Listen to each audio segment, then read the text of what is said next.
തലമുറയെ കുറിച്ചുള്ള നിരാശയാണോ? കഴിഞ്ഞ ദിനത്തിൽ കേരളത്തിൽ നടന്നൊരു സംഭവം ഇങ്ങനെയാണ്.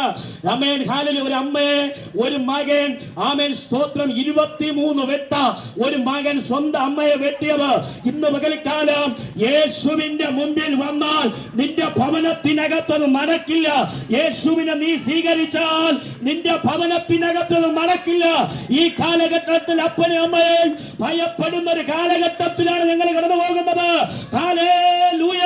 ഒരു ഉദരത്തിൽ 10 വർഷം ചുമന്ന ആ അമ്മ അവൻ അവസാനം തന്റെ മകന്റെ വെട്ടുകൊണ്ട് മരിക്കേണ്ട ഒരു ഇട വന്നപ്പോൾ ഞാൻ ഇന്ന് പകൽക്കാലം വിളിച്ചു പറയാം, നിന്റെ മകൾ നിന്നെ സ്നേഹിക്കണമെങ്കിൽ യേശുവിന്റെ സാന്നിധ്യം ഉണ്ടായിരിക്കണം.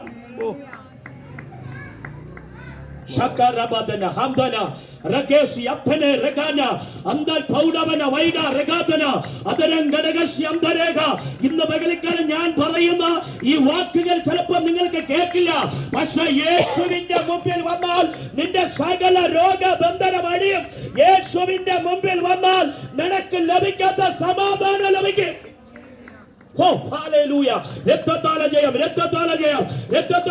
ഭയത്തോടെ ഇരിക്കുന്നവരുണ്ടെങ്കിൽ ആമേൻ പറഞ്ഞു ദൈവത്തെ സ്തുതിച്ചാണ്.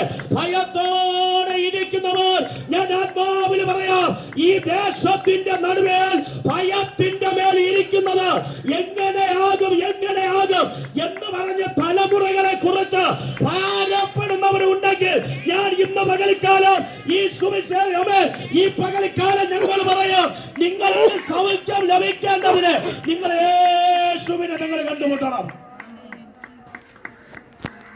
കർത്താവിന്റെ കൃപയ്ക്കായി സ്തോത്രം. കർത്താവിന്റെ ദേശത്തെ കർത്താവിന്റെ കരങ്ങൾ തരികയാണ്. ഏത് പ്രശ്നത്തിന്റെ നടുവിലിരുന്നാലും ഏത് പ്രതികൂലത്തിന്റെ നടുവിലിരുന്നാലും ഇന്ന് പകൽക്കാലം ഒന്നുകൂടെ കർത്താവേ സ്തോത്രം ഹല്ലേലൂയ. അന്ധകാരത്തിന്റെ ശക്തികൾ ഉടയുക, ആമേൻ ദുരാത്മാവിന്റെ കെട്ടുകൾ തകരുക. ഇന്ന് പകൽക്കാലം ഞങ്ങൾ അഭിഷക്തന്മാർ ഒരുമിച്ച് പ്രാർത്ഥിക്കും. ഈ ദേശത്തിന്റെ നടുവിൽ ഹല്ലേലൂയ ജനത്തെ കുരുടടിപ്പിക്കുന്ന അന്ധകാരത്തിന്റെ മണ്ഡലങ്ങൾ യേശുവിന്റെ നാമത്തിൽ എല്ലാ മുഴങ്കാലുകൾ മുട്ടുമടക്കാം. ഒരേ ഒരു നാമമേ ഉള്ളൂ, അത് യേശുവിന്റെ നാമത്തിൽ മാത്രമേ. ഇന്ന് പകൽക്കാലം നിങ്ങൾ വിശ്വസിക്കണം, ഒരു മന്ത്രവാദത്തിന് ജയിക്കാൻ പറ്റില്ല, ഒരു ആഭിചാരത്തിന് ജയിക്കാൻ പറ്റില്ല. യേശുവിന്റെ മുമ്പിൽ മുട്ടുമടക്കിയാ പറ്റൂ. നിങ്ങൾ വിശ്വസിച്ചാലും ഇല്ലെങ്കിലും ഞങ്ങൾ ഇവിടെ നിൽക്കുന്നവർ ഞങ്ങൾ വിശ്വസിക്കും.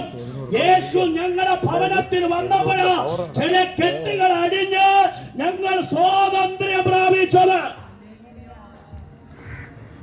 കർത്താവേ ഇന്ന് പകൽക്കാലം ഈ ദേശത്തുള്ള ജനത്തെ ദൈവം തൊടണം.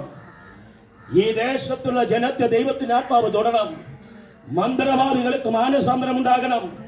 ആമേൻ. ഉറപ്പോടെ ഞാൻ പറയും, ഈ നാളുകൾ ഈ പട്ടണത്തിൽ ദൈവപ്രവൃത്തി ചലിക്കും. ഈ പട്ടണത്തിൽ ദൈവത്തിന്റെ കൃപ ചലിക്കും.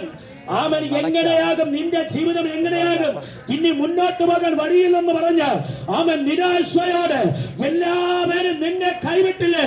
ഈ പട്ടണത്തിൽ ഞാൻ ഒരു വ്യക്തിയോട് ആത്മാവിന് പറയാം, നിന്റെ ജീവിതം കൈവിട്ട് എല്ലാവരും നിന്റെ കൂടെ നിന്ന് നിന്റെ പുറത്തു കളഞ്ഞ ചില മേഖലകളായി നീ ഒറ്റയ്ക്ക് കൂടുന്ന ചില ബന്ധങ്ങൾ ഇന്ന് പകൽക്കാലം യേശുവിനെ നീ സ്വീകരിച്ചോ? മറ്റൊരുത്തൻ രക്ഷയില്ല കേട്ടോ, മറ്റൊരുത്തനിലും രക്ഷയില്ല. ആകാശത്തിനും ഭൂമിക്കും മനുഷ്യന്റെ ഇടയിൽ നൽകപ്പെട്ട ഒറ്റ നാമം, അത് യേശുവിന്റെ നാമം മാത്രമേ.